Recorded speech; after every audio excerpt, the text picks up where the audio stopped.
There's a new buzzword in AI right now, and it is world models. What you're seeing are not games or videos.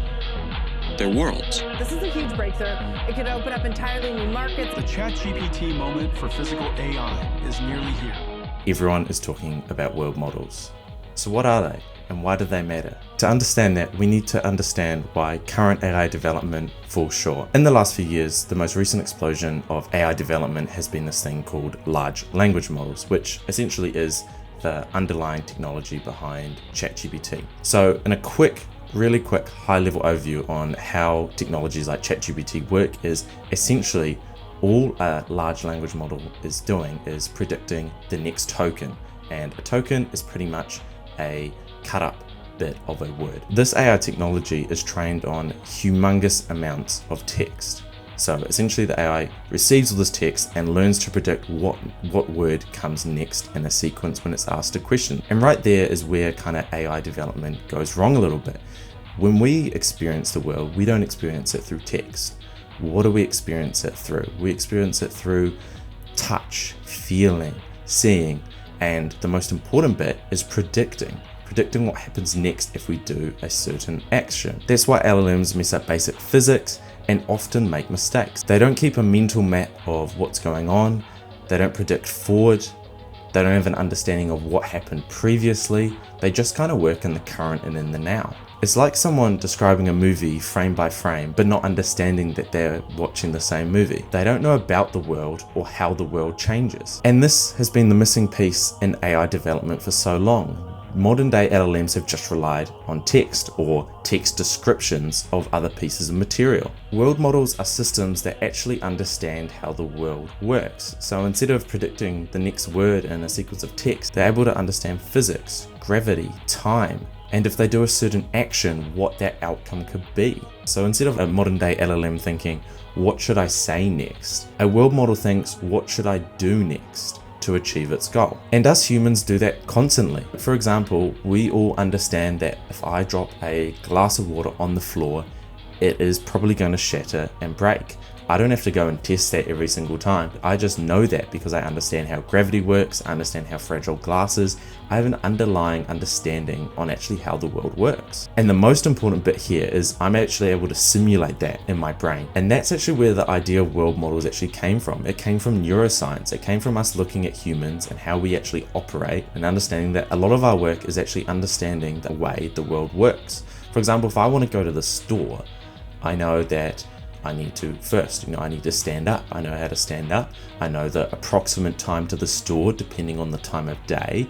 I understand the actions I need to take to drive a car. I know I need to plan in advance what food I need to get. It all comes into planning. And essentially that's what the brain is, right? It's just a prediction machine. Our whole lives are actually just predicting outcomes in our head and choosing outcomes depending on their likelihood of success. And that's where we come into the first example of a world model. So this world model here is called Genie 3. It's come out of Google DeepMind and is absolutely insane. It's been trained on a huge amount of video and interaction data. And so essentially how it's trained is the AI will receive a frame of a video and it is asked to predict the next frame. In this example, let's say I'm dropping a glass. So the glass has now left my hand. The AI receives a frame of the glass falling in my hand. It is asked then to predict what is the next frame. What does that look like?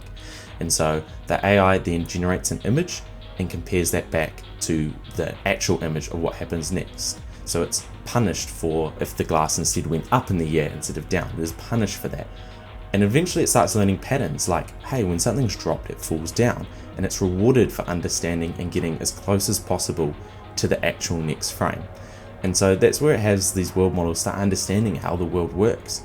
They understand how lighting works, how the sun works, how time works, and like I explained before, how gravity works. All it's asked to do is, given the current state of the world, which is the image in this case that it's received, what will happen next? And it's trained on millions upon millions of sequences of data until it has a really, really, really impressive understanding of how the world actually works. No physics are programmed into this. This AI has learnt this just from looking at essentially images and predicting what comes next. And so the crucial bit here is now it's able to imagine what comes next without actually having the thing happen. And importantly, this comes into our second example, which is in robotics. When we think of standing up, let's ask ourselves, what does standing up actually look like? It's a sequence of movements over time. Without a world model, a robot is going to try to stand up in a million different ways. It's going to try random actions, it's going to fall over, it's going to break, and it's slow and inefficient. So instead of just letting a robot